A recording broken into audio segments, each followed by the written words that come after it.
Masechet Ktuvot, résumé du Daf Kavav.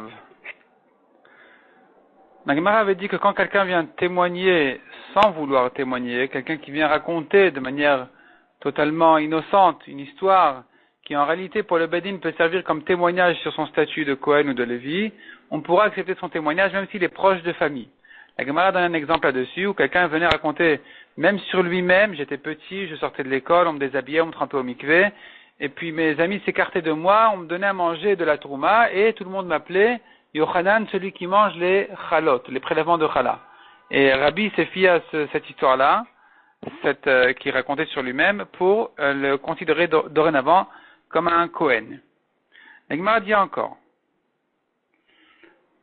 quelqu'un qu'on a vu manger du maaser rishon, à qui on donnait du maaser rishon, qui est le premier dixième de prélever de la récolte, après la trouma qui est un cinquantième qui est donné au Kohen, on donne un dixième théoriquement au Lévi. Si tu vois quelqu'un partager du maaser rishon, tu le considères comme Kohen. La Gemara demande, pourtant ça se donne au Lévi aussi, ça se donne au Lévi. Répond la Gemara, non, il y a un Tana, c'est une marloquette, Mia Rabbi Elazar ben Azara qui dit ça pourrait se donner aussi au Kohen. Et puisque Ezra, quand il a vu que les Lévim ne sont pas remontés au Beth Amikdash du temps du début du deuxième Beth Amikdash, ils ne sont pas remontés de Babel, il les a punis que dorénavant le Maaser Rishon ne sera donné qu'au Kohanim et pas aux Lévim. La Gemara dit, mais peut-être que par hasard, quand même, on a donné à un Lévi. Quand tu vois un Kohen partager du Maaser Rishon, ça ne sera pas quand même la preuve, pour autant, qu'il est Kohen, peut-être qu'il est Lévi et que quelqu'un n'a pas fait attention à cette punition de Ezra. Répond la Gemara, il faut parler d'un cas spécial. On sait que son père était Kohen. Simplement, lui, sur le fils, il y avait un doute s'il était kasher. Donc, Lévi, c'est sûr qu'il n'est pas. La question, elle est s'il est Kohen kasher ou Kohen pasoul. Quand tu lui distribues du maaser rishon, tu comprends qu'il est Kohen kasher. Parce que s'il était Kohen pasoul, même s'il a le droit de manger du maaser rishon, d'après celui qui dit qu'il n'y a pas de kudusha dans le maaser rishon, mais au moins, on ne lui distribue pas du maaser rishon, il ne va pas en partager sur les champs. Donc ça sera la preuve effectivement qu'il est un Kohen kasher. La Gemara dit encore, celui qui partage un héritage au Beddin, dont de la Trouma, c'est pas la preuve qu'il est Kohen. Même si ses frères sont des Kohanim Ksherim, et que quand le Beddin leur a donné de la Trouma, c'est pour qu'ils puissent en manger, quand un d'entre eux, sur qui il y a un doute, a reçu de la Trouma dans son héritage par le Beddin, il se peut qu'il ne soit pas pour autant kasher, mais c'est plutôt pour vendre sa Trouma. La Gemara ensuite ramène la discussion dans la Mishnah, est-ce qu'un témoin est suffisant pour dire sur quelqu'un qu'il est Kohen, oui ou non? La Gemara demande, mais finalement tout le monde est bien d'accord que si il y a une plainte qu'il est un Kohen pasoul, un témoin ne sera pas kasher.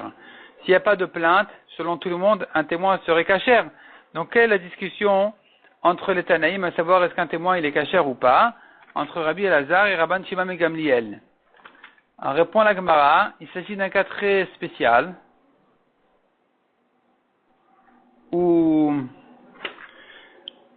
il y avait, donc son père était Kohen kasher, et il y avait un doute sur le fils que peut-être qu'il était pasoul, peut-être que le père avait pris une femme divorcée.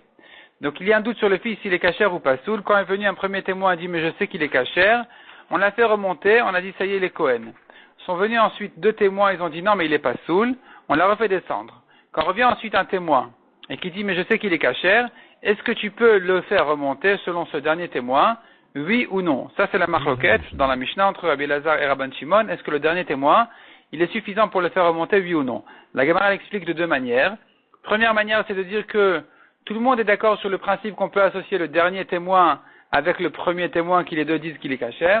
Mais la marloquette entre elles est de savoir, est-ce que dans le cas où le Bedin a fait descendre, monter, descendre, on va le remonter encore une fois, ou bien on va dire, on craint que le Bedin sera vraiment rabaissé aux yeux des gens, de s'amuser comme ça, donc on peut plus faire de changement. Ça sera la marloquette. Deuxième manière d'expliquer la marloquette, tout le monde est d'accord qu'on ne craint pas ce que les gens vont dire du Beddin. Ici c'est une vraie marloquette à savoir, est-ce que tu peux associer deux témoins qui sont venus séparément, oui ou non? Mishnah suivante. Une femme qui était volée par les goïms. Si c'est pour une raison d'argent, elle est permise à son mari parce qu'il la surveille, ils veulent récupérer leur argent, donc ils vont pas l'embêter, ils vont pas la toucher. elle est permise à son mari. Mais si c'est une femme qui est condamnée à mort, elle est interdite à son mari, parce qu'on craint qu'elle ne sait pas surveiller. La Gemara dit que même quand on a dit qu'elle est permise à son mari quand elle était prise pour de l'argent, c'est que quand c'est les juifs qui décident, c'est que quand la justice elle est chez les juifs. Mais si c'est, ils sont soumis au goïm, si c'est les goïm qui dominent, dans ce cas-là, même si elle était prise pour une raison d'argent, eh bien elle est interdite. Même si elle était prise pour une raison d'argent, elle est interdite parce qu'elle n'est pas surveillée là-bas chez les goïm, donc il faudrait vraiment 2 témoins pour dire qu'elle n'a pas été touchée par les goïm. Et la Gemara conclut en disant, non seulement dans le cas où elle s'est donnée volontairement en gage au goïm, où là, légalement, ils peuvent la garder quand arrive le temps et qu'elle n'a pas été rachetée, qu'elle n'a pas remboursé la dette. Là, c'est sûr qu'il faudrait un témoignage pour dire qu'elle n'a pas été touchée par les goïm, mais même dans un cas où elle n'a pas été donnée en gage volontairement, mais elle a été volée par les goïm, où là, c'est sûr que c'est pas légal pour eux de la garder, malgré tout, puisque c'est les goïm qui dominent, eh bien, il faudrait un témoignage pour dire qu'elle n'a pas été touchée par les goïm et qu'elle peut rester chez son mari.